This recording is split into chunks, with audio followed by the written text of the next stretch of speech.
Yo, what's up guys? Alf here, and today I'm going to be doing a set review for Duskmourn for both Timeless and Historic. So what I've done for this video is I've basically gone through the entire spoiler and just picked out any cards that I think have the potential to see play in either format. Now, obviously Timeless and Historic are the two most powerful formats on Arenas, so the bar to clear is pretty high for these cards to see play, so not going to be as many cards to talk about here compared to Standard or Alchemy, for example, but there is still a decent number here that I do think could have an impact in both formats, either creating new decks or changing how decks are built going forward, which is pretty exciting as well. And now, in addition to this video, I'm also going to be writing an article very soon on the MTG's own premium site that's basically just going to be full of theorycraft deck lists. You know, I've already got a bunch of brews in mind, so I'm going to be putting those deck lists together for any premium members, you know, breaking them all down, explaining my card choices and stuff, so that once the set does drop early next week, you've got a bunch of decks to try immediately. Also, just a quick note, if you are a premium member, I just put out a full deck guide for my Timeless GPG Shift and Tell deck that's over 7,000 words, super deep dive on that, so if you're interested in that deck, definitely recommend checking that as well. But anyway, let's just get straight into it. So the way I've ordered these cards is I'm basically going to start off by talking about all the cards that I think could have Timeless applications, and then chances are if a card is viable in Timeless, it's also going to be viable in Historic, so I'm going to talk about their Historic applications as we go, starting off with cards that I think could have more of an immediate impact, and then we'll move towards more of the fringe and sideboard cards as we go. And then once I've gone through all the Timeless cards, there's also a bunch of other cards that I think could see play in Historic that probably aren't quite good enough for Timeless, so we'll get to them afterwards as well. But anyway, starting off here with Overlord of the Balemurk. So we're getting this new Overlord cycle in this set, which are basically these expensive creatures that have an ETB trigger and then also have the same trigger again when they attack, so kind of reminiscent of the Titans in the way that this works. But they also have this impending keyword, which means that you can cast them for cheaper than their mana value, and then they enter as non-creature enchantments, so you still get the ETB, and then as the turns tick on, they lose the impending counters, and then once all the counters are gone, they turn into a creature. So the main reason I'm excited to try these sorts of cards, or specifically this black one in Timeless, is because it triggers both Up the Beanstalk and Cabaretti Revels, which I think is a pretty big deal, because currently we obviously have the Revels Beanstalk deck using the pitch elementals, but you're kind of pigeonholed into how to build that deck because there aren't really very many good options that trigger both of those cards, right? You're basically forced to run Fury, Solitude, Leyline Binding in order to have enough good hits for those cards to trigger. So Overlord of the Balemurk is really interesting because it just opens up more possibilities of how you can build the deck. You know, I'm really excited once this card drops to try Naya plus black. You could even maybe try Jund if you also play the green one that I'll talk about briefly. And also the other really nice thing about this card is it also gives you another good reason to move into black, because I feel like one of the big issues with the Beanstalk Revels deck is just that it has a really bad matchup against the Show and Tell decks, which is one of the best decks right now. And I think, you know, moving into black not only gets you access to Grief, but you can also run stuff like Juggernaut Peddler as a small creature to cascade into, which then is also a card that you can pitch to both Grief and Solitude, which is really nice as well. Now obviously the Show and Tell decks will have Leyline of Sanctity and Veil of Summer, but having, you know, moving to a build of Beanstalk Revels where you have 4 Grief, 4 Peddler in your main deck, that should really improve that matchup and just give you a decent fighting chance. And then the rest of that deck is pretty good against the rest of the field anyway. I think Fury is one of the best cards against Energy still, even though they still, you know, they're now running stuff like Goblin Bombardment, which gives them better counterplay, I guess. But I feel like if you do move into black, which this gives you another good reason to do so, it should help shore up the difficult matchups and make the deck a little bit more viable. So in that deck, I think, you know, both of the key cards work very well with this. You could play, for example, Beanstalk on 2, then cast this on turn 3, you draw a card off the Beanstalk, and then you get to mill over and get a creature back, which is really good at helping to dig towards your pitch elementals. So if you do mill over something like a Fury, you can then immediately evoke the Fury, draw another card, and then, you know, you've interacted with the opponent and you're still up on cards because of Beanstalk. And then I think it's even better with Revels, because if you get Revels in play and then you cast this, you can potentially cascade into a Grief off this alone, which is a pretty sick high roll. Then obviously you mill 4 and get another creature back, and if that's another pitch elemental, you can then cast that immediately, trigger Revels again, get another creature. So this card seems really good at both, you know, finding your pitch elementals, triggering both of your cards, and it also has some other nice synergy as well. For example, if you're running Flage, this will mill it over into the graveyard and fill the graveyard for Flage itself. Additionally, Reanimate is a card that you want to be running alongside Grief a lot of the time, and this card is a pretty decent Reanimate target as well, right? If you cast this for Impending and then mill over another one, reanimating this as a creature seems pretty sick as well, which is, you know, another nice upside for that as well. Now, unfortunately, it doesn't work with Ephemerate. If it did, that would be really sick, because obviously you could run Ephemerate with your Grief and then also blink this to get another trigger and then turn it into a creature, which would be great. Now, as far as I'm aware, there isn't a 1-mana instant that blinks any permanent. If there is, and I've missed it, definitely let me know, because that would be really nice in this sort of deck, because not only would that allow you to scam Grief on turn 1, it would also allow you to kind of scam this into play as a creature to get another trigger, and against Show and Tell, being able to blink Leyline Binding in response to Born Upon a Wind would also give you more counterplay there as well. But as far as I'm aware, that card doesn't exist. However, there are a few cards that can blink this and turn it into a creature. I think Failure is one of them, right? You could flash in Failure on turn 2, then cast this on turn 3, get a Pitch Elemental or something else from your graveyard, attack, blink this, get another trigger, and then it turns into a 5/5 creature. But I'm not really sure that's worth doing. I think if you're running Overlord, you want to be running it in a Revel's Beanstalk deck, and Failure doesn't really work very well with Revels because it's legendary, so if you hit multiples, then you kind of waste your Cascade trigger. And also, I think you really want your cheaper creatures that you cascade into to have an ETB and have an immediate impact on the game. And then there's also dedicated Dollmaker. Again, I don't think that's really timeless playable, but that's going to be a pretty sick synergy in Alchemy, because Dollmaker Blind Mice decks are already pretty good, and you can just run this to play on turn 2, which can also help dig towards the Dollmaker. Then on turn 3 you can cast Dollmaker, blink this, get another trigger, turn it into a 5/5 creature, and the only way the opponent can stop that is with enchantment removal. So I imagine this could potentially be a menace in Alchemy as well, but I digress. I do think this card is going to be really interesting and kind of opens up different possibilities for that Beanstalk Revels deck for sure. Now, the other Overlords I don't think are going to be very playable. I think the next best one is this green one, and the main reason is just that the impending cost is more expensive. The blue one also costs 3, but the other two cost 4, which is just way too expensive for Timeless. This one, again, I think is probably just too slow for Timeless, right? You pay 3 and then you get a tapped land that is all land types.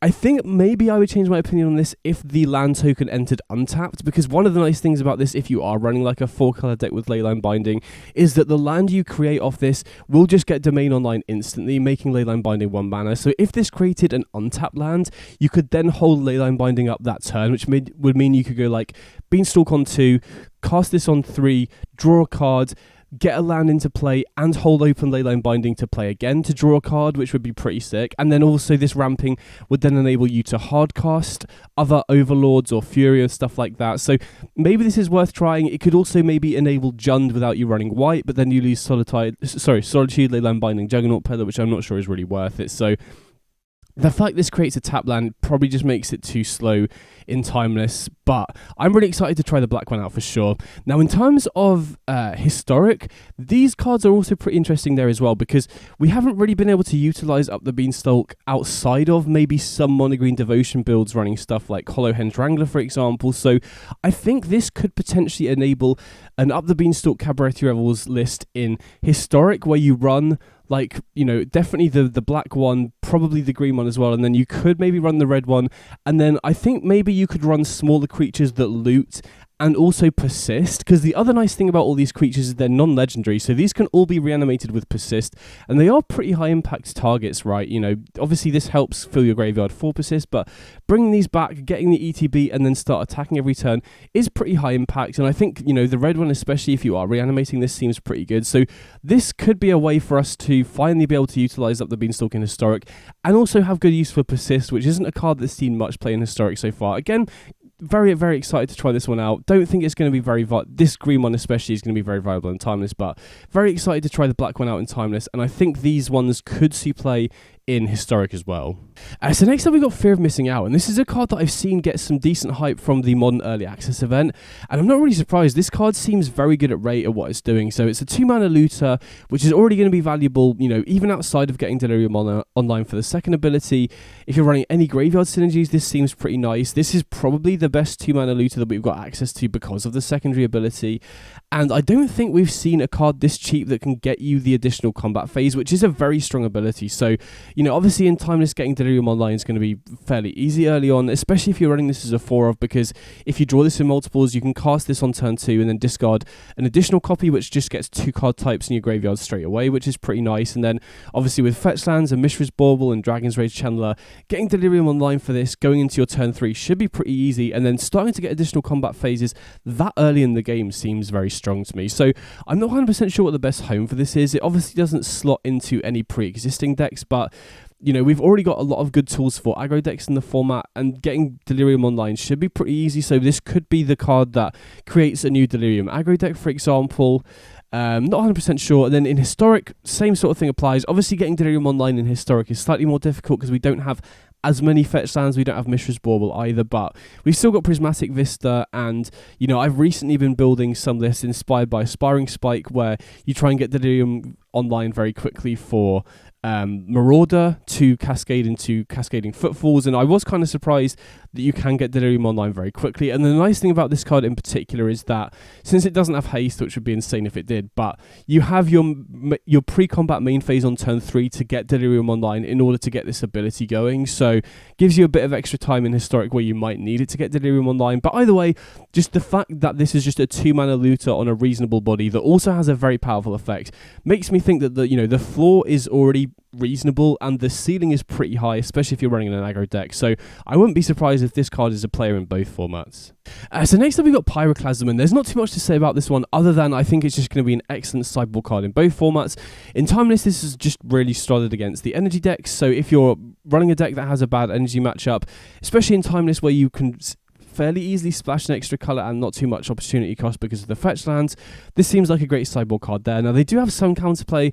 Obviously they've got Thoughtseize and Goblin Bombardment that can play around this kind of, and then if you're on the draw, they have a number of starts with Guide of Souls into Amped Raptor, where they can potentially buff the Guide of Souls before you can cast this. So they do have some counterplay, but for the most part, this is just going to be a really cheap way to just keep them off the board, slow them down early on. And then in Historic, obviously the energy deck got nerfed recently, but I still think, the best deck, or one of the best decks in the format right now, is Mardu Energy. And then obviously I've recently posted the 4-color Samwise deck as well, and Pyroclasm just seems great there as well. So this just seems like a very solid sideboard card in both formats. Then next up we got Ghost Vacuum, which I think is another card which is a very interesting addition to the sideboard in both formats. So we are pretty spoilt for choice for Graveyard Hate right now, but I think Ghost Vacuum fills a pretty interesting role in that it's just a more mana efficient version of Unlicensed Hearse. So the big difference between Hearse and basically all of the other Graveyard Hate that we have in the format right now, other than stuff like Rest in Peace, is that it sticks around on the battlefield. So unlike, Surgical Extraction or Soulguide Lantern or Tormod's Crypt, which the opponent can bait out and then have their graveyard free to use, Unlicensed Hearse sticks around and can be used every single turn. So if the decks that are interacting with the graveyard are using single target cards, like, for example, in Timeless we've got Reanimate and we've got Shifting Woodland, which, a lot of decks run Reanimate, and Shifting Woodland is starting to see more play recently as well, then this just seems like the best in slot against those sorts of decks, because you can just keep activating this in response to their targeted cards to just keep them off the combo. And the difference between 1 and 2 mana, especially in a format as fast as Timeless, is absolutely huge, right? Obviously you lose the ability to crew the Hearse, but for the most part the reason that you want Unlicensed Hearse, I guess the crew definitely does come up and it is a nice upside, but is the fact that you've got Graveyard Hate that sticks around, and this just being 1 mana cheaper is pretty huge. And this also does give you inevitability in longer games as well, right? If you are playing against a deck that is very reliant on the graveyard, like a Shifting Woodland deck, or even a more dedicated Reanimated deck, for example, as the game goes on, the opponent has to kill you with their backup game plan. Otherwise, once you get to 6 mana, you just get to put all their reanimation targets in play, which is just basically going to be game ending in those sorts of matchups. So I think this is a really good card to consider, especially if the graveyard decks are single target. And in Timeless right now, I think 2 of the best graveyard decks in the decks that use Reanimate and Shifting Woodland are single target. So if you want to improve your matchup specifically against those decks, this seems like a really good option to do that. Now, there are still some decks in Timeless that care about mass quantity of cards in the graveyard, like Underworld Breach, for example, where I don't think this card is particularly good. So, and also obviously Surgical Extraction, the extra extraction effect that you get is very valuable in a number of matchups right now, especially against decks like Shifting Woodland. So there is a lot of competition, but this is definitely one to bear in mind if the graveyard decks that you're trying to stop are all single target activations, if that makes sense. Then next up we got Kona Rescue Beastie, which I personally don't think is going to see Timeless play, but I'd be remiss to talk about it because it's a potential option for show and tell decks, which are some of the best decks in the format right now. So the main reasons why I don't think this card is going to see play is that it just dies to everything, and typically one of the big advantages of show and tell decks, both Shifting Woodland and the Sultai variants, is that they get to blank your opponent's creature removal game 1, other than stuff like Static Prison. So this enabling Lightning Bolt, enabling Swords to Plowshares, and enabling Galvanic Discharge, it basically just enables everything. Fatal Push as well. So, you know, maybe you could consider this as an option post-sideboard, but I think the Show and Tell decks in Timeless are already good enough without this. And also, you need to tap it to get the effect, which you can achieve without needing to attack via stuff like Springleaf Drum and Smuggler's Copter, but these cards just don't fit in any of the existing Show and Tell decks in Timeless, so I don't think this card is going to see Timeless play at all. But this card is pretty interesting in Historic to me, because I think Shifting Woodland decks are very powerful, but the big weakness of them right now compared to Timeless is that they're just very, very weak to Graveyard Hate. Obviously, the big difference between Shifting Woodland decks in Historic and Timeless is that in Timeless you have Show and Tell itself, so you have a way to win through Graveyard Hate essentially, which makes it difficult because the deck is basically attacking from two different angles. So Kona Rescue Beastie potentially gives you access to that sort of effect, or gives the deck that dynamic in Historic, which makes the Shifting Woodland decks less vulnerable to Graveyard Hate. And the other really nice, the other big difference between Timeless and Historic is that the quality of interaction, especially instant speed interaction in Historic, is much worse. Lightning Bolt isn't legal. Galvanic Discharge just got nerfed, so it only deals 2 damage.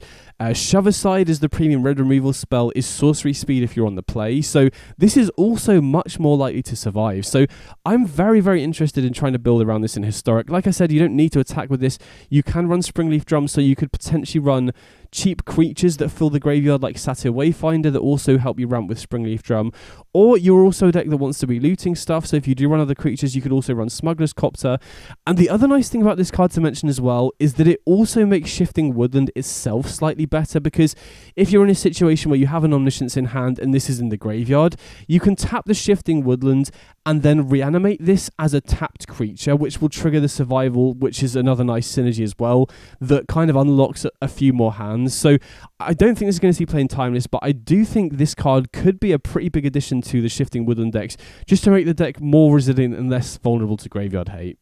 So next up we've got Phantasmal Image, which is already just a decent card on rate, I think, and I do think that this does have a few homes in Timeless that it can slot into. So in modern in Jeskai Energy decks, we've seen this run alongside Mockingbird as ways to copy key cards like Guide of Souls, Ocelot Pride, and Amped Raptor.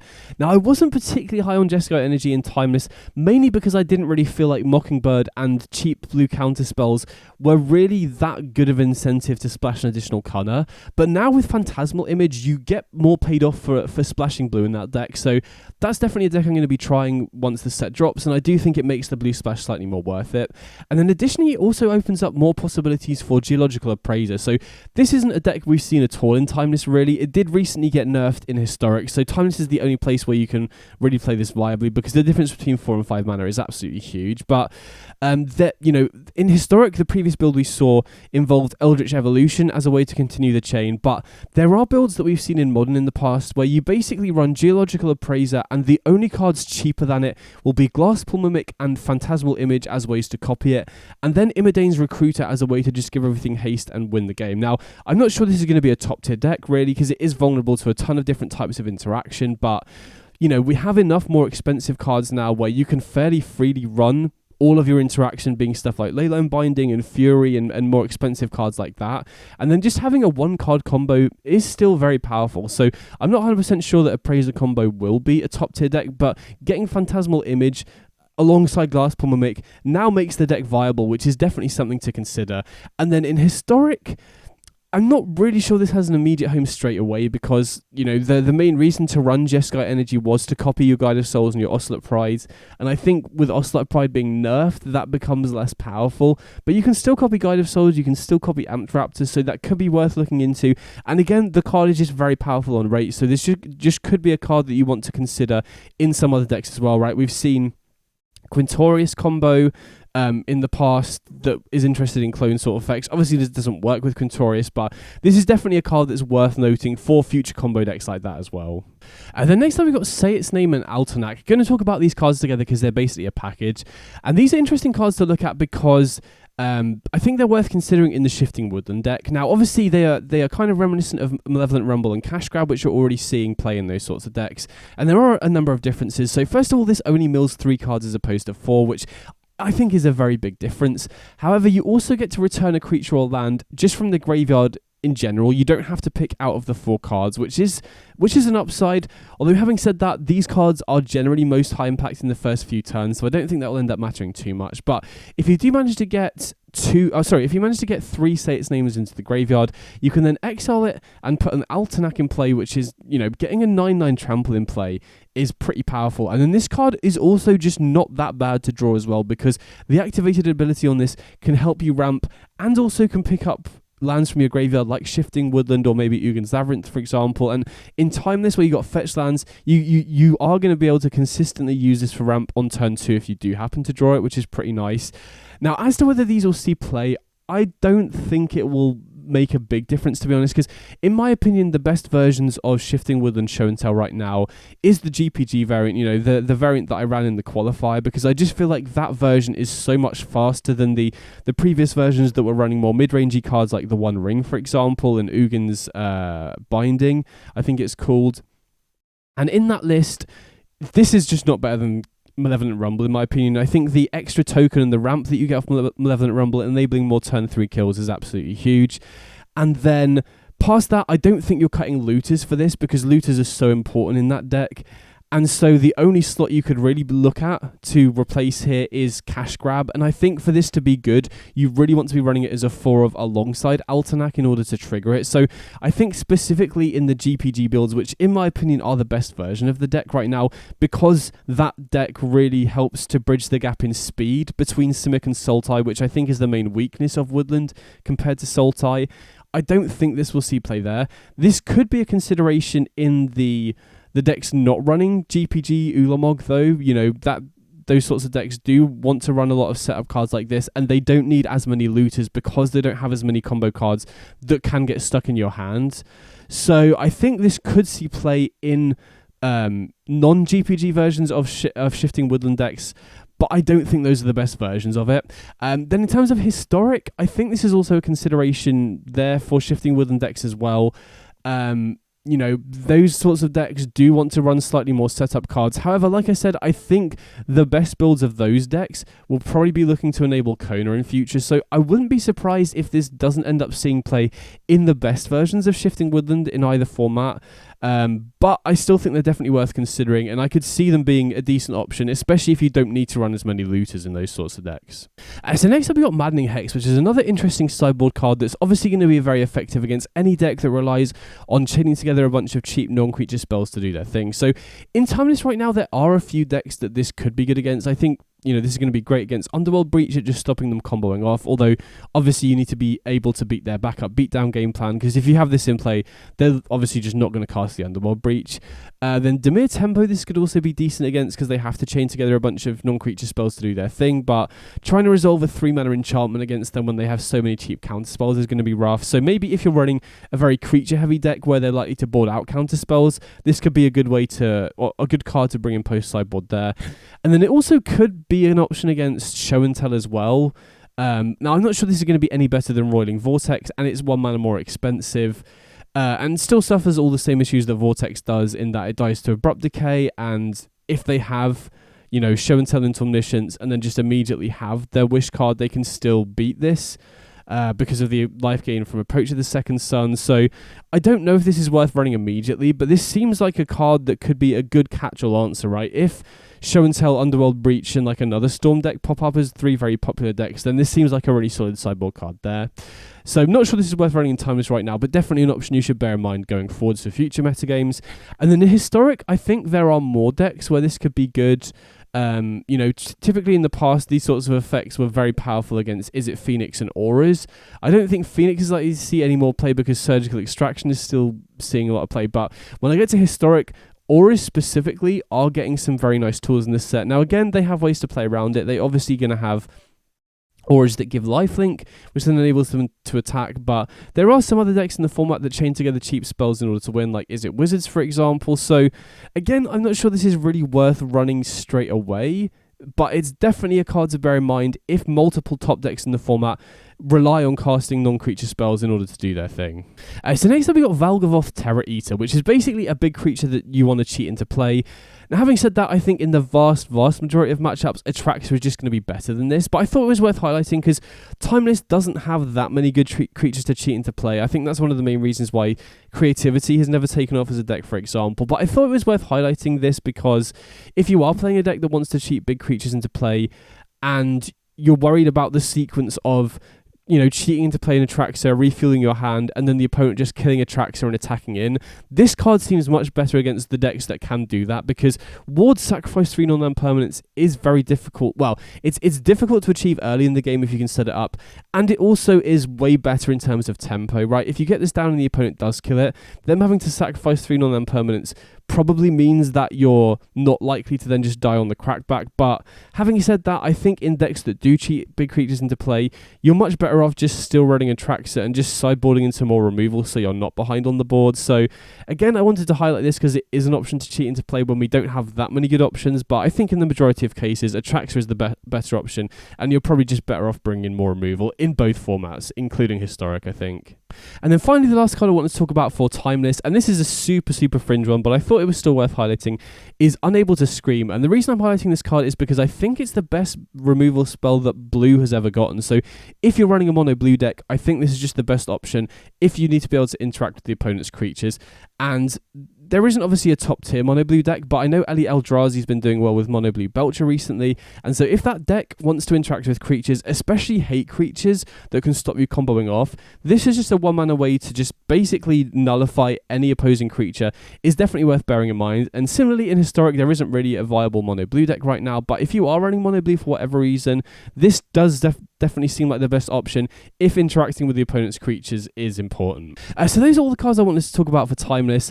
Obviously, considering how powerful Timeless is, the bar that needs to be cleared for these cards to see play is incredibly high, so that's why there weren't too many cards to discuss, and why a number of them were kind of more fringe or sideboard cards. But since Historic is lower power level, and there's generally more of a variety of viable decks, there are a number of other cards from this set that I do think could see play in Historic that probably don't make it in Timeless. So I'm going to go over those cards now, and starting off with a couple of cards here in Shardmage's Rescue and Sheltered by Ghosts, and these are cards that I think are huge additions to the Auras deck. So Auras has been a deck that's been around in Historic almost since the start, and I don't think the current versions are top tier right now, but they're still very powerful, generically powerful decks, and these two cards seems like huge upgrades for that archetype. So Shardmage's Rescue is basically a protection spell that's also an enchantment, which is huge because typically these Auras decks want to be running 1-mana protection spells, but we've seen a variety of different ones you play, from Slip Out the Back to Karametra's Blessing over the years, and this just seems like by far the best one because not only does it protect your creature for 1 mana, it also gets a permanent +1/+1 buff, and it triggers your Light Pause to get another aura, it triggers your Core Spirit Dancer to draw another card. So this just seems like by far the best in slot for protection spell, whilst also triggering your other abilities for your auras as well.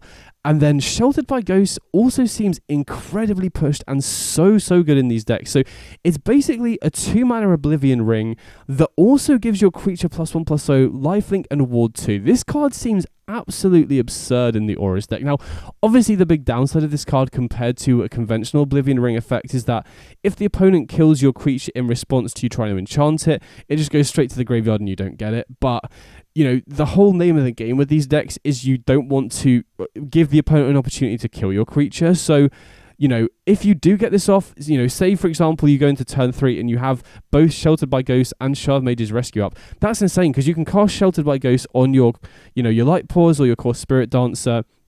Then if the opponent tries to kill it in response, you can Shardmage's Rescue it, which then protects it, gets you a Light Pause or Core Spirit Dancer trigger. Then you get Sheltered by Ghost, gives your creature permanent ward 2, which is a very big deal at protecting it. +1/+0 lifelink is a keyword that Auras really values as well. And then you get to exile not only any creature of any size, but any permanent. So these two cards, I haven't played Auras in a very long time, but I'm very excited to return to the archetype after this. And them also being white is pretty big because it means that, you don't need to splash blue in order to get the lifelink effects.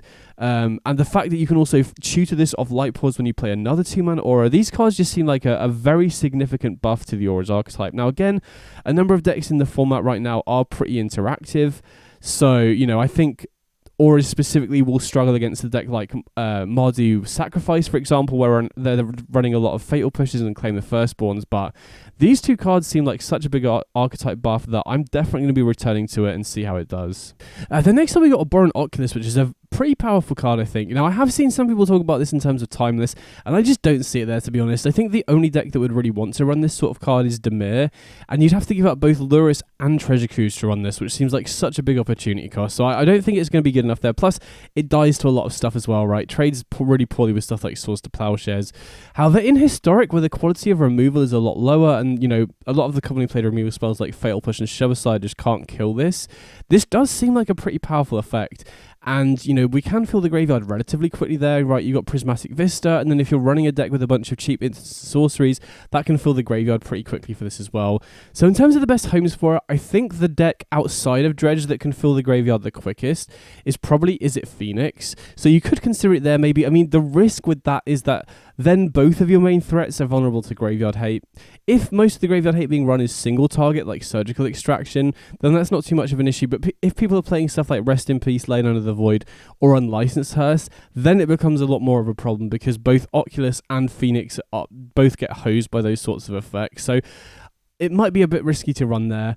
Then the other Spellslinger decks, you've obviously got Izzet Wizards that this isn't going to go into because that deck's already very tight and you don't want to run any non-wizards, but you could consider running this in, you know, maybe another just Spellslinger deck. I think this card is powerful enough that it could be worth building around, but like I said, I think the risk with this card is if you run it alongside another threat that cares about the graveyard, like Arclight Phoenix, or, you know, if you try running this in Dredge or something, then you get absolutely hosed by Rest in Peace, Leyline of the Void, which, to be honest, aren't seeing that much play in Historic right now, so you might be able to get away with it. So overall, I think this is definitely powerful enough to see play in Historic. I'm just not sure what the best home for it is yet.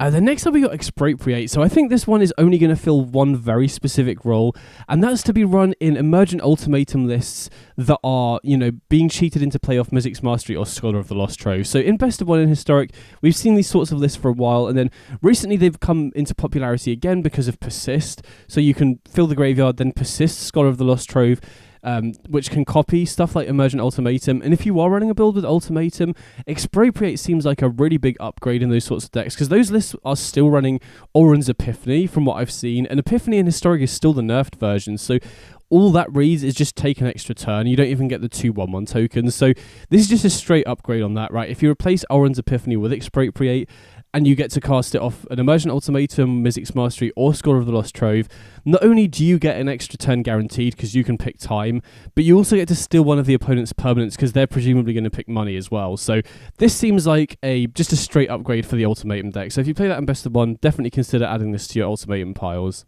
Then next up we got Chainsaw, which is a pretty interesting removal spell. So 2 mana sorcery spell, deal 3 to a creature. Isn't great on rate, obviously, but the fact it comes on an artifact and it's an equipment as well is pretty good. So even if you don't have any other synergies, having this as an equipment that can just buff your creatures is decent. But the main reason I'm excited for this is because there have been a number of decks in the past where you just value having artifacts in play, whether that's a deck like Affinity where you want a high density, or more likely a deck where you're running stuff like Shrapnel Blast or Overcooked or Only Cold Anvil, where you want to be able to sacrifice artifacts. So the ability that you can put this into play, kill an opposing creature, and then sacrifice it to one of your abilities like I just mentioned, seemed pretty appealing. Now, having said that, those sorts of decks haven't been that good for quite a while now, but you know, there's definitely an archetype I'm meaning to return to. You know, I've been interested to go back to bombardment builds with Gleeful Demolition and Kuldotha Rebirth. And speaking of which, another card that I want to talk about at the same time is Clockwork Percussionist. So this is kind of like an Unlucky Witness style effect. Obviously, it's weaker than Unlucky Witness in the majority of situations because you get to see 2 cards off Witness. Now, this is guaranteed until the end of your next turn, which means that you can sacrifice it during your main phase and still get the card the following turn, which is a nice upside there. But the main reason that you would want to run this over Unlucky Witness is because it's an artifact. So again, you know, sacrifices to Shrapnel Blast, sacrifices to Only Cold Anvil, sacrifices to trigger Overcooked and stuff like that as well, which is pretty appealing. So I'm definitely going to be trying these out in sort of those sorts of shells to figure out if those are kind of the missing consistency pieces that you need, because you can deal a lot of damage with those decks pretty quickly and apply a decent amount of pressure. Again, they're definitely more fringe decks than Historic, but these are nice consistency pieces for those sorts of decks for sure. Then next up we got Leyline of Resonance. So we're getting a new cycle of Leylines in this set, which is always very interesting because having these in your opening hand is very powerful. And this one seems like one of the best ones that we're getting in this set, because if you do have this in your opening hand and your deck is all about buffing your creatures with instants and sorceries, this really speeds up your starts, and also, you know, can double up card advantage. A lot of the spells that you would use to target your own creatures also help to draw you a card as well.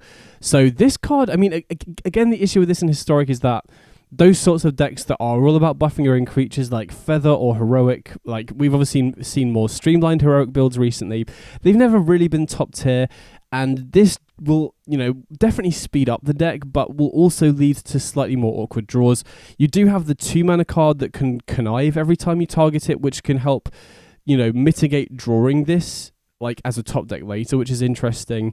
So I'm not 100% sure if this card alone will be the thing that kind of enables Heroic to be a deck again, but as more sets have been added recently, I have noticed that a lot of them, like including the last Alchemy set, have decent tools for the Heroic deck to try out. So it's definitely a list I'm going to be returning to. I also think it's generally much better or much safer in Historic compared to Timeless, considering a lot of the creatures are 1 toughness and Bowmasters isn't a factor in this format as well. So definitely interested to try this one out. It does feel like the sort of card that, if it is in your opening hand, can massively speed up your deck. So definitely one I'm going to be trying out, but not 100% sure if it'll be good enough to push Heroic into a top tier deck.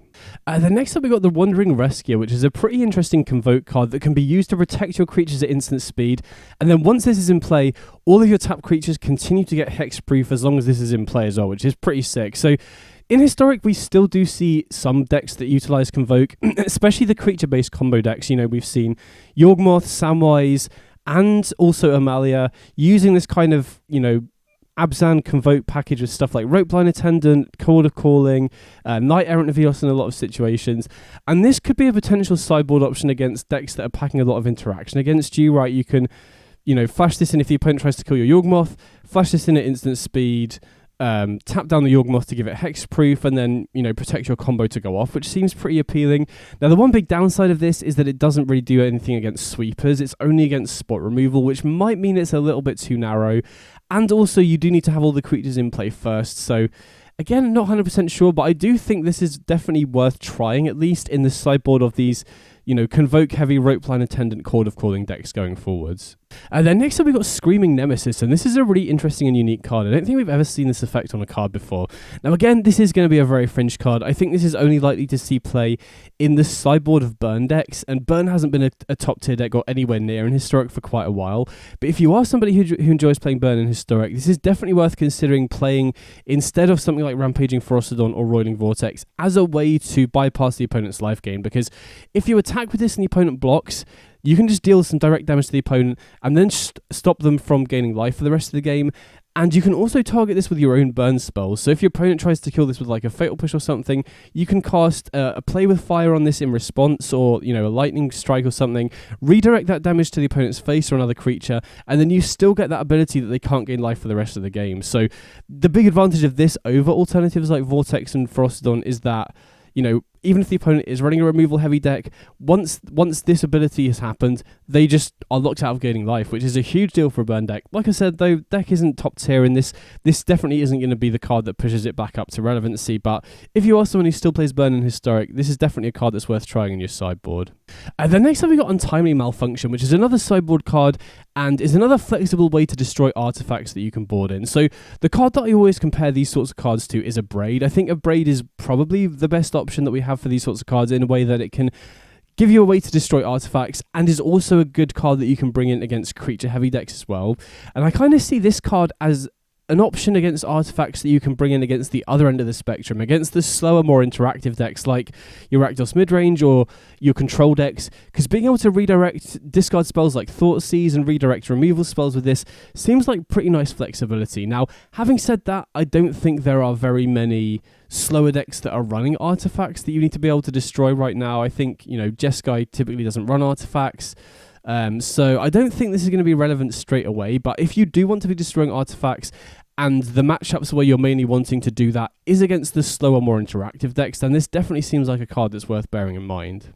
Then next up we got Balustrade Wurm. So this is obviously another sideboard card if you're running a green deck against control. Now, this is definitely going to be competing for slots with Thrun, and honestly, I don't think there's any historic deck right now that would want to run this sort of card. I have run Thrun in a number of decks in the past, but I haven't run the card in the sideboard for quite a while in historic anyway. But if you are running a green deck that does want this sort of effect, there is definitely, you know, some considerations about whether this would be better than Thrun. Having haste is a very, very big deal for sure. That can apply pressure, can help you attack down planeswalkers, which is pretty big. And I think the other main reason that you might be interested in running this card over Thrun is if destruction-based sweepers like Wrath of the Skies or Supreme Verdict are very popular, because that is the big weakness of Thrun, right? It's very good against spot removal, very difficult for them to kill, but if they have a destruction-based sweeper, that's very difficult for you, or it's kind of a blowout against you. Whereas if you're running a green deck that can enable Delirium, this is a good way that you can kind of, you know, play through the sweeper. The opponent taps out for a Supreme Verdict.